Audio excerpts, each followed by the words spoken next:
Greetings, good citizens of Biafrans all over the world. Umife, Ndewonu, Makame and Ayini and Obachinkreta. Without wasting time, you're welcome back to our channel. This is Biafran Exodus TV, always bringing you the message of redemption and liberation to the hearts and the minds of our people. Here today. And because some of the things I need to pay attention based on the center of attraction and anemia, based on the high natural, and we are not going to be distracted.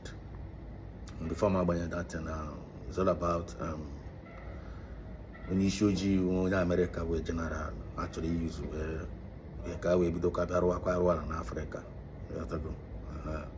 So that man we're gonna we want to touch light on it. Then I need to online from our own zone, we Biafrans, because I know I'm my cousin.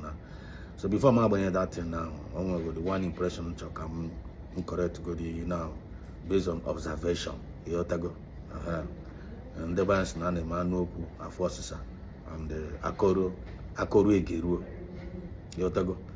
So and most of my videos and even in my live programs, my life of my live program. I want somebody to put one comment. So we say that now, Mazi Biafran Exodus because I'm name video because I'm very very mindful. I'm not the matter can me. You have to go. So say can get opportunity. I can correct this impression now. Ima when a way, young blank when to say react over things, and that them against the reaction of everybody. For me, for example, Katana, and remember Neku like this, Neku. I come now, I want to notice I come now carrying on my jeans. You have to go. I always like to put my hands here. No matter to you have to go. I always do that. Or maybe all my nature. As I'm talking to you, like if I'm name so I don't suppose it was something like kind of only a fear.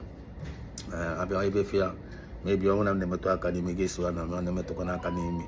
Oh my way more than now. So it's my way. So maybe only from the Mata Academy. Maybe I bring up a conabana baggy, maybe Exodus na Bogo, because mostly in the Mata Academy when the name at Bogo, and I come up Bogo. So Uchigago on side there. And my method my like we name to Akana jeans, name to Academy. That's my way of expression when I'm doing and when I'm on video. So because next time I want to a program, you have to go. I will always want you to advise you to pay attention to the message and pass it. Pay attention to the message and pass it. I'm going to ask you to pay attention. I'm going to you have to go. So as a young dendo, you can never talk about go bubble based on your reaction to so that let it not be a distraction. I'm going to get Bokolam last. Okay, Bokolam last time around. So, I seem to no to know what you are. Paramako Gurumuna Coca here with one certain time. Not to know what you are. I'm not cook self. I'm not me. Ni human. I'm not about you. Ni cook, but I'm not will. I watch him. I watch one with one eye. But him, no, I'm not good. The bitter truth. And then I'm not here with Toby. But I'm a lay man. None are they confused. Those are things we wear okay face, but I have a travel no chances no Joseph. A confirm and one and I'm the genuine, no mood the ocha. Then I got now much subscribe go now. And when the next day came, you said to God be all the glory based on your observation. So one all that really matters is our genuine heart, our genuine mindset. You don't believe I will be name and probably find name. You don't believe I will be. Our 9 matters. Some of us name and kind name. What that really matters is here will be name and kind name, even at this Biafra movement. So God will not name. Let your heart be genuine and be doing it with a humble spirit. So forget to human lucro. Forget to lucro. What matters is the opinion and the character of that person. So no for them make video name taka ni mi name taka na ba one agakona kiga bowa brain kiga think one negative they think one negative and agakwara so can we dey wrong with so we always pay attention. You take my point. I gotta say that now, but I want to say, can I put out from Nigeria that we are being subjugated, marginalized, being like kind of under control. And control. The Nigerian government is a control.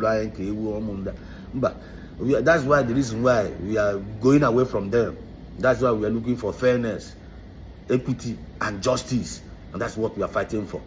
And that is what Mazen and Carlo is fighting for. And that is we, Umife, are fighting for and representing until I wanted that fairness, equity, and justice before I had it last year. So I want to put up in the Nigerian fairness, in the Nigerian equity, Nigerian justice. I believe in fairness and justice and equity. The same way I fight for fairness and within us. I am going to control what you buy unnecessarily. You talk about control what you buy unnecessarily. Subjugate what one again at Biafra necessary. It doesn't make sense. So you know, Nigeria name and I hate in the Nigerian name. I had this supposing name ourselves. We need to pay attention to that. So now let us just go there. Let us just go there. The purpose of the day. Yotago.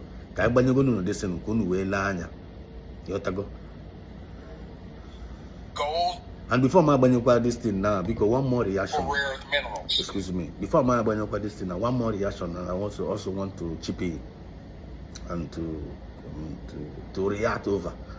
One of my brother from yesterday, he might be watching this program, and I spoke with him and I encouraged him.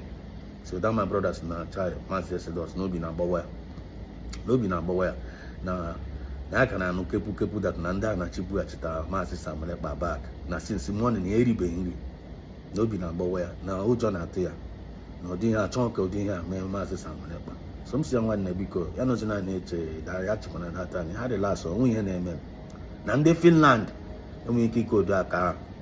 We kiko do aka ipu achita PM Samuel ba na so. But one even though that Nigeria when you have many, they can do undoable. They can go extra length to execute all their evil plan. But even though good, I don't know how actually mean. Let us see how it will end. We are moving. How may go do yourself? No, we hang out for where Barbara. Ever comes to come where they also know Jonathan. I'm saying one day I will put spirit of fear in us. I will prayer. Now some boba go. Now one day I has all freedom. And we are not afraid of anybody as long as Nana is on kind. So Mazin is there representing us. Mazin and Carlo is there representing us in the camp of the enemy. He's not giving up on us. PM Samunepa, who plays soldier in the heart and in the spirit, and is ready to pay any price. I'll go to and Finland, watch here back in Nigeria. One, we are going where we are going. Nothing stops us. But in the Finland, get great here. But all they cannot go that side. But all now actually we are here, we are watching. So because no they worried about Finland, they bringing back our PM. Don't be worried. Don't be worried. One, we are moving forward. At the middle guy. And we hang out for we Barbara. Ya ain't one more, but they go and get go. On your black truck or Finland decide on actually because of natural resources. We are here. So when the Kabapi also, then I'm here now. Thank you. Jerlani, can you talk about why we then I'm here. American senator asks this Langley, what are we doing in Africa? Very simple question. Very simple question. What are we doing in Africa? General response. What is going to respond there? Can I just buy any over? Listen. Thank you. Jerlani, can you talk about why we care about what's happening in Africa right now? I mean, what you tell the American taxpayer, why are we there? Why are we spending the money we're spending there? Thanks for the question, Senator. For access and influence. I say that a number of countries are at the tipping point of actually being captured by the Russian Federation, as they are spreading some of their false narratives across Libya. And from a strategic answer piece, access influence across the whole Maghreb, that is NATO's southern flank. We need able to maintain access and influence across the Maghreb from Morocco all the way to Libya. The PRC and Russia are also remaining exploitative where possible and coercive when necessary. They want that ground. They want power projection capabilities. So for the most part, the rest of the continent is also for mining concessions, whether it be gold or rare earth minerals. Both of them have a long-range plan. But I think at the accelerated pace, the Russian Federation is really trying to take over Central Africa as well as the Sahel. So, Senator, right now, China has a plan, a long-range plan, but they're coming in with their Belt and Road initiatives, but I think they do have global aspirations for security construct to get a decisive advantage over the United States. We need activities and investments to deter that, especially engaging with our partners, our African partners, and telling them to ensure that they're not militarized. So this takes information campaign that's successful, but also assurance actions of building partnership capacity where they won't need China in their false offerings of security construct. Thank you. When the U.S. Marine Corps General was called for a testimony to the U.S. Senate, nobody knew he was not trained to hide sensitive information. In his testimony, he revealed everything the U.S. has planned for Africa. He said that Russian and China's influence in Africa is increasing, and so, to prevent that, the U.S. will invest more in establishing military bases. Even though Russia and China are better alternatives for African countries because they offer mutual benefits, the general revealed that the U.S. needs to make African countries threatened by them. It's because only then will African countries allow the U.S. to keep the military bases and establish more without any scrutiny. All right, guys, you all have heard. This is the reason why the American military bases are scattered all over the African continent. It is now to this our sister now, because in one, as an information is power. Information is power. This time around, yesterday night we are discussing about fairness, equity, and justice. That was taken away from us. We are Africans, we Biafrans. But then we go shift now.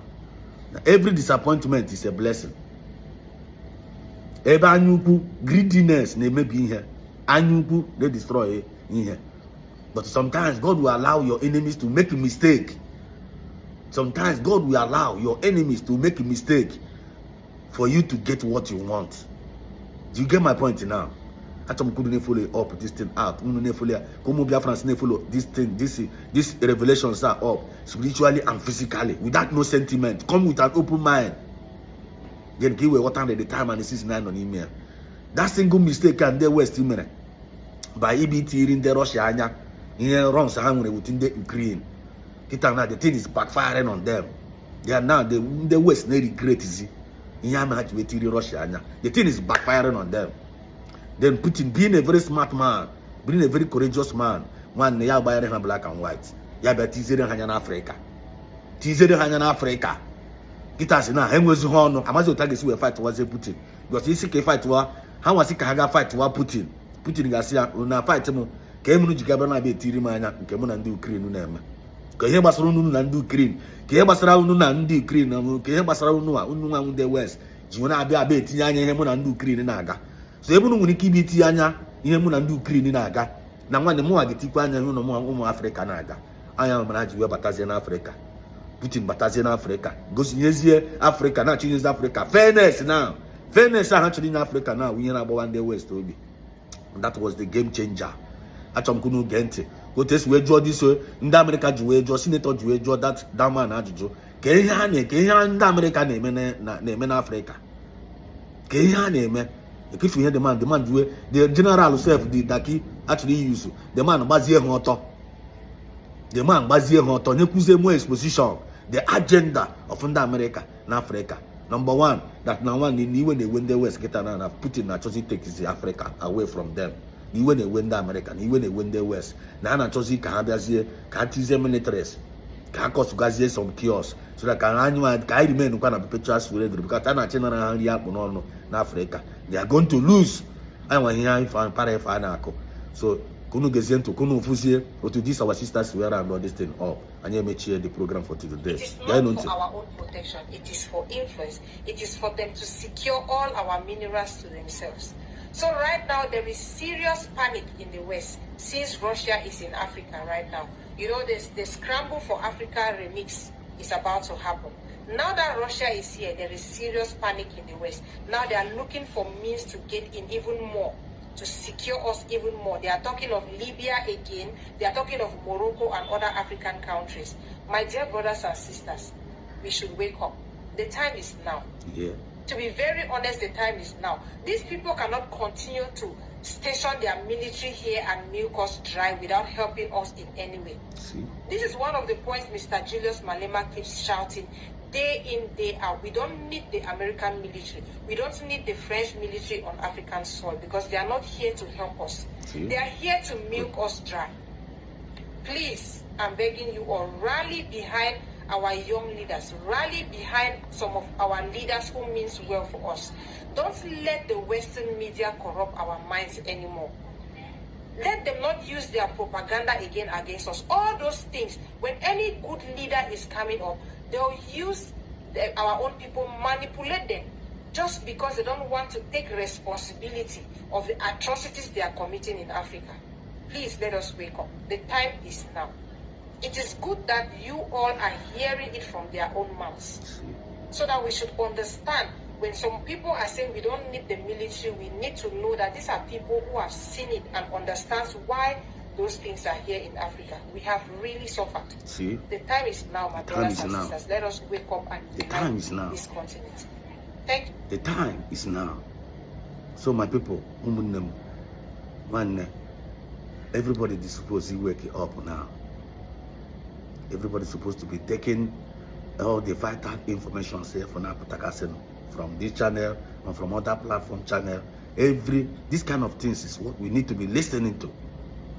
Wherever you go to find an information that is vital for the development of our government, you go there and you will listen. You don't need to devote your time, special time on if your owner. Information is power. Information is power. Gana channel na korobu papa nyanya na tu na rubbish things. Na get gas. Na get na basaga. At the end of the day, you are destroying yourself. And I go to years ago. The power have changed hand. Because this channel, from channel don't take it for granted. Share it. At the same time, you are also playing a role. We are not here to entertain you. We are not here to entertain or to deceive anybody. We are here doing the job to go by according to the grace on your eye. And the grace over. So everybody must have a role to play in regards to this. Don't say you're not going to do anything. One in the West, and I'm going to make sure that now, because the revolution has started to go already. Ibrahim Traoré, I'm going to get the candle in the heart of Africa and even to the heart of the West in the international level. And the way you believe now, they will confuse Africans anymore. Here in family Gaddafi, they want to do it to Traoré, but it is our duty to defend all our good leaders that have risen up. They can no longer manipulate our minds anymore. They can no longer manipulate our minds anymore. I want here in France, they can pass. I don't know today. I want to message here to Sania and make it go viral. This is Biafran Exodus TV, always bringing you the message of liberation and redemption to the heart and the minds of our people. And don't forget, this our channel represents the movement of the people, by the people, and for the people. In line and keep as well. I am going to United States of Biafra.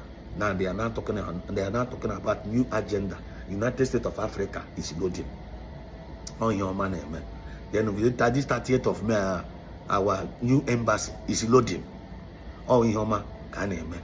Even our COS congratulate one McCarthy when one new person in Korea, and we new post in Korea, United States of American office. He congratulated her and also now a friend there. So all we Homa name. So ndị niile info na-ekele m na ha anwụ ndị fall back gaanụ na kampụ ha onwe ihe na-aga aga na side ahụ. Everything about them is all about fall back. I remember ịlachi azụ wụ ọnwụ ịga n'iru wụ ndụ. I love you all and may God bless each and every one of us. And please, if this is your first time of coming across this channel, you're like Ruzioma and you have not subscribed, this is opportunity. Give me to aka na subscribing button and click that bell so that more blind with any information go and worry first partaker of those that are going to listen to it. I don't know what you like and share here so that can message or not touch universal. I love you all. See you next time.